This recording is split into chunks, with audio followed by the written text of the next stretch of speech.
Oh, hopefully everyone's out there staying healthy with all this crap that's going around. But so this old video, I made these videos. Well, I took these videos.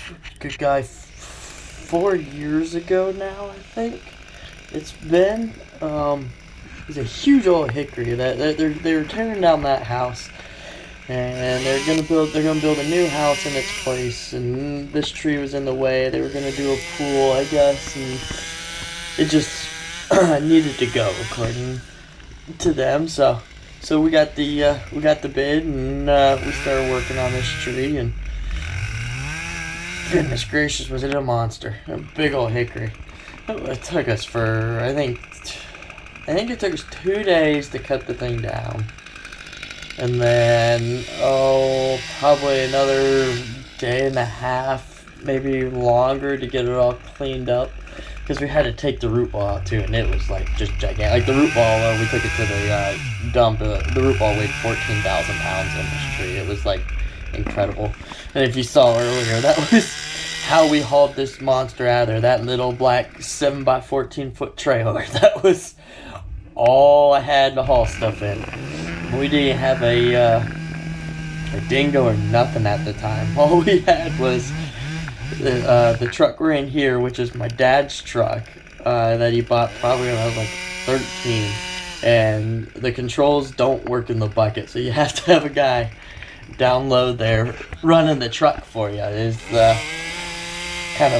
kind of funny, but it was all we had, and it's paid for, so it didn't owe us nothing. So we ran it as long as we could, so I got it a couple years ago.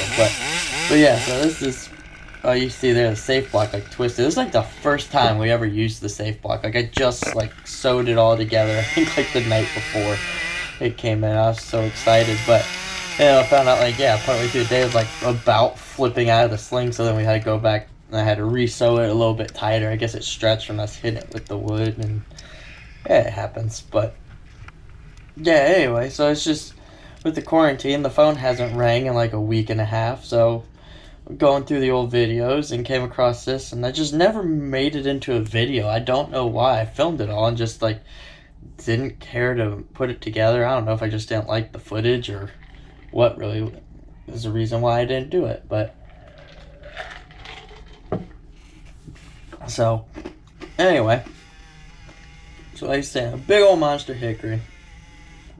And like my first time using the safe block. I mean, we're used to doing the old porter wrap around the base, pulley up in the tree, just letting it go. So we're just playing right now, like, how much weight can we drop on this thing and still be able to control it? And it was pretty astonishing how much we could drop. I mean, that was a huge lead there. And what we had is, so the nice yard, you can see like the distinct line. That guy, he just had put a drainage like system in, which was like, I think he did it like just like maybe a year ago, and it was lots of money. So we wanted to rig these so we didn't take a chance of it, the big pieces falling through and smashing that drain, and I don't really want to pay for it. And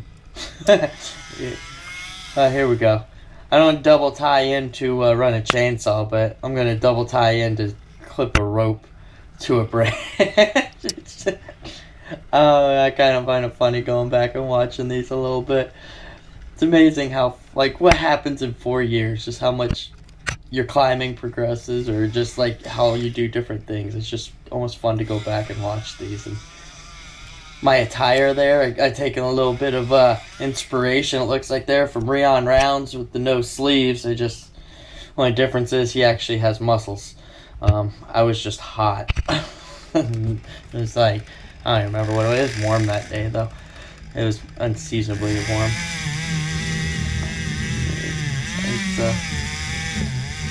I think we finally got smart here and actually added some lower friction. Before I was just like letting them run I didn't know any better. We're just running it straight up to the block. Didn't realize you needed a ring down low to kind of help divert your, I guess, your friction a little bit more.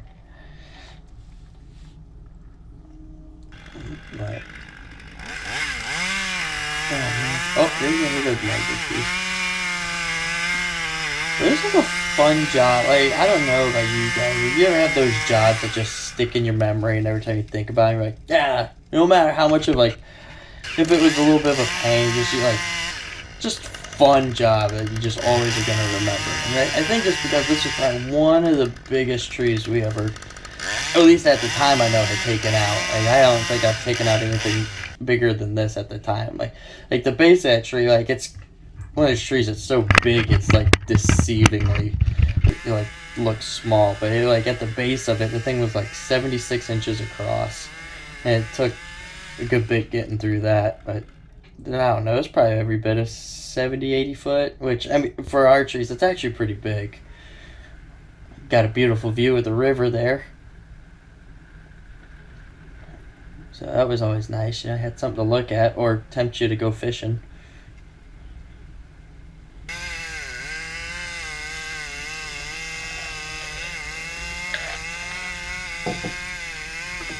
Chunking pieces. Try not to let it go over the seawall. I actually did lose a piece over the seawall.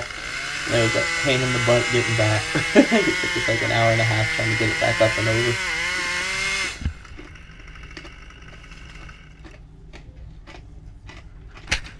Alright, on to day 2. I wore sleeves today. I think I got sunburned the other day. So it's time to put some sleeves on. But we'd got it all brushed out. We're down to just kind of the bigger chunking stuff, which was pretty impressive. And it was a bit of a codominant kind of stem thing going on there. It's just, which is real fine. I mean, the tree seemed pretty healthy, but they needed it gone. I would have loved to have like moved it and put it in my yard because I would have played in it all the time, but I'm pretty sure it was quite impossible to move that tree at that point. And that saw rips. The Husky 550 XP, that's probably one of my favorite saws. I bought that and then put an 18-inch bar on it, and that thing rips. And it's light, which is nice. You don't get all fatigued until you run out of bar, and then you gotta switch to the 441 here, which is a great saw too. I really don't have any love loss or whatever you want to call it either way between Husky or Steel. Steel seems to always start easier for me. Husky's always got this like weird thing where it'll get in like a hot cold situation where you feel like you got pulling it like 7, 8 times. That kind of gets annoying, but I don't know. Other than that, that's like my only gripe about them. Down to chunking some big pieces. We actually were able to sell some of these to a lumber mill. Get a little money back for it, and they actually turned it into some tables and stuff like that. Before we had a sawmill. Now we got our own sawmill. Oh, there was a beautiful cut. Just let it tear.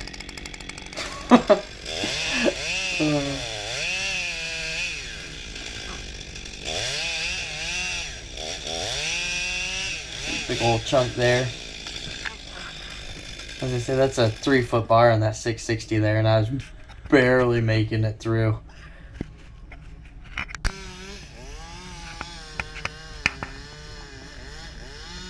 And just down a little, just letting some bigger chunky pieces fly.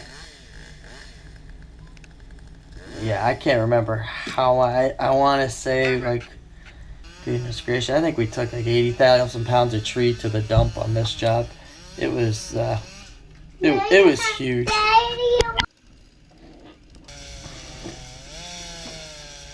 And just give a mark the camera at this point.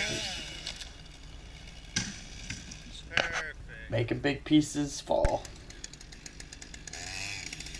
This was a fun tree though. It's just always gonna stick in my memory. There's our chipper too.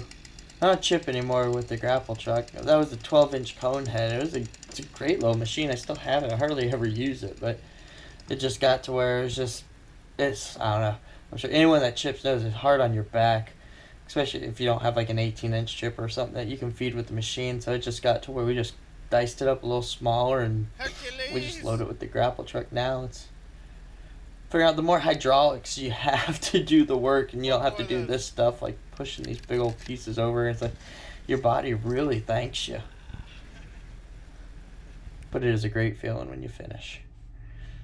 Here's just a couple pictures of us at the end. There's it. They used an excavator to uproot it, and then I was finishing off a little bit of a cut, and then there's us standing next to one of the big slabs or chunks we brought to the people down there at the lumber yard. So yeah, so that's the tree. And since we're kind of quarantined and apparently no one cares about tree work right now because everyone's so uncertain about what's happening, figured I'll just make this video since I haven't had time to really do anything else and the phone ain't ringing. So hopefully he'll start ringing again soon. We'll talk at y'all later.